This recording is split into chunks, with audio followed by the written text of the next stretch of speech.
आज आपण नातेसंबंध या विषयावर बोलणार आहोत। आपल्या जीवनातील महत्त्वाचा घटक म्हणजे आपले नातेवाईक, आपले नातेसंबंध। चांगले नातेसंबंध आपल्याला जीवनात पुढे जाण्यासाठी प्रेरणा देतात। अडचणीच्या काळात चांगले नातेसंबंध आपल्याला सहकार्य व मदत करतात। आपल्या स्वतःवर विश्वास ठेवण्यासाठी नातेवाईक लोक आपल्याला मदत करत असतात।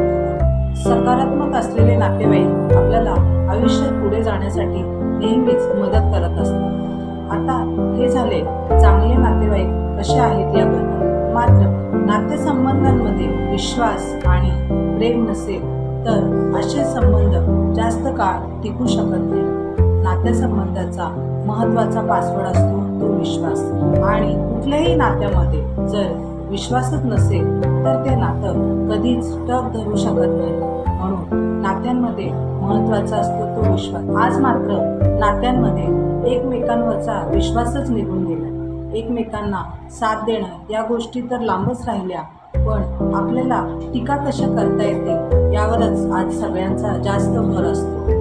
आपण तिथे असल्यावर आपल्याशी चांगलं बोलणं आणि तिथून निघून गेल्यावर मग आपल्यावर टीका करण्यात बसणं हा नात्यातला आज महत्त्वाचा घटकच होऊन गेला। पूर्वी एक म्हटलं जायचं, पैसा झाला खोटा आणि पाऊस आला मोठा।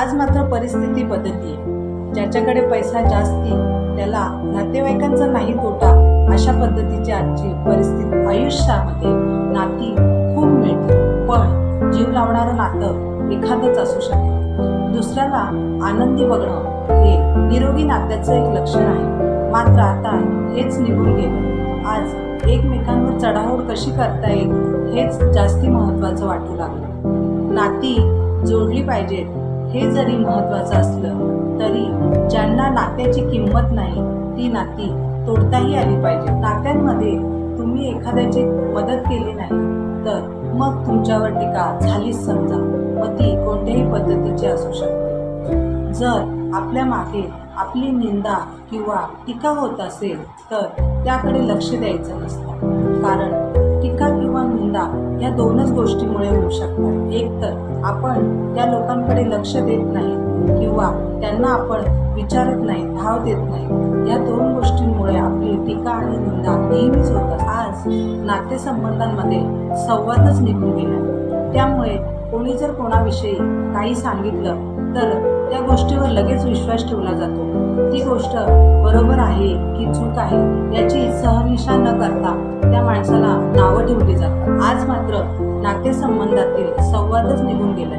मोबाईलवर चौकशी केली की झालं, एवढ्यापुरतंच नातं आता बाकी राहिले।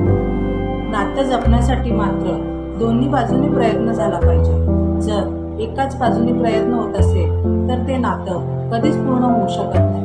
त्यामध्ये नेहमीच विवाद, भांडणं होत राहतील। मग अशी नाती काय उपयोगाची हाच प्रश्न निर्माण होतो। नाती जोडली पाहिजेत हे जरी महत्त्वाचं असलं तरी ज्यांना नात्याची किंमत नाही ती नाती तोडताही आली पाहिजेत। दुसऱ्यांच्या सांगण्यावरून जर तुम्ही एखादं नातं तोडत असाल तर मग आयुष्याच्या शाळेत तुम्ही खूप जास्त मागं आहेत हे समजायला काहीच हरकत नाही।